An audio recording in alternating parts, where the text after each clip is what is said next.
Oke, kita ketemu lagi. Hari ini kita bakal bongkar tuntas satu konsep yang kayaknya nempel banget sama dunia mahasiswa di Indonesia, yaitu agen perubahan. Tapi apa sih sebenarnya makna di balik frasa keren ini di zaman sekarang? Yuk, kita bedah bareng-bareng. Wow, kalimat pembuka dari sumber kita ini langsung nunjukin kalau topik ini tuh bukan main-main loh. Ini bukan sekedar slogan, tapi beneran sebuah peran bersejarah yang udah terbukti. Dari Sumpah Pemuda sampai Reformasi, mahasiswa emang selalu ada di titik-titik penting perubahan bangsa. Nah, ini dia pertanyaan kuncinya. Mungkin yang pertama kebayang di kepala kita, itu gambar mahasiswa demo di jalan, ya kan? Tapi apakah cuma itu? Atau jangan-jangan maknanya udah jauh lebih dalam dan kompleks di era digital ini? Betul banget. Gambaran tradisional soal protes di jalanan itu sebetulnya cuma satu kepingan puzzle aja. Cerita lengkapnya sekarang jauh lebih besar dan ya lebih rumit. Peran mahasiswa sebagai agen perubahan hari ini udah berevolusi. Ini dia nih intinya, menjadi agen perubahan modern itu udah bukan zamannya lagi cuma reaktif atau marah-marah. Justru, ini tentang gimana kita bisa bertindak secara konstruktif, pakai kepala dingin, menggabungkan idealisme dengan analisis yang tajam untuk menawarkan solusi. Biar lebih kebayang, materi sumber kita udah ngasih kerangka yang jelas banget nih untuk memahami tanggung jawab mahasiswa. Jadi pada dasarnya ada 3 peran inti yang saling nyambung.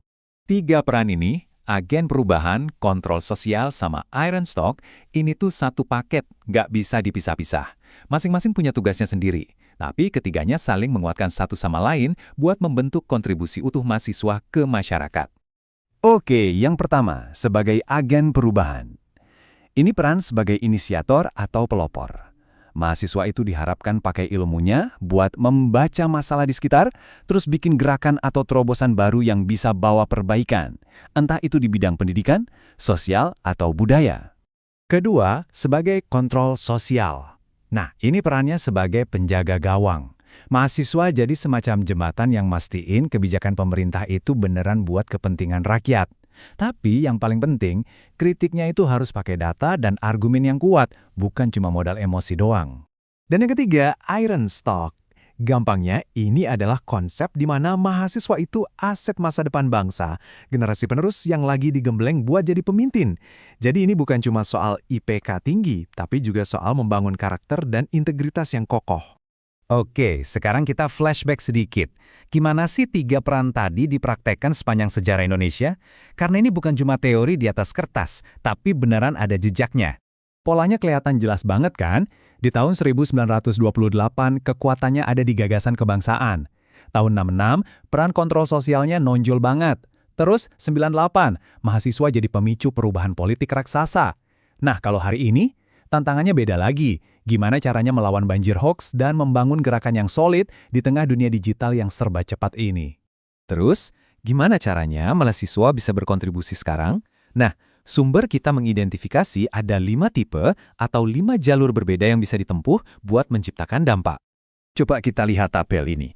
Ada tipe akademik, publik, aktivis, teknosolutif, dan yang berorientasi kebijakan. Ini nunjukin kalau jadi agen perubahan itu nggak ada cetakannya, nggak cuma satu cara.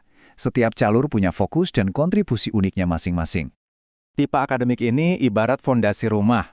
Mungkin mereka nggak selalu kelihatan di depan, tapi riset dan data yang mereka kumpulkan itu jadi dasar buat argumen-argumen yang kuat dan kebijakan yang lebih cerdas. Mereka yang kerja di balik layar. Berikutnya, intelektual publik.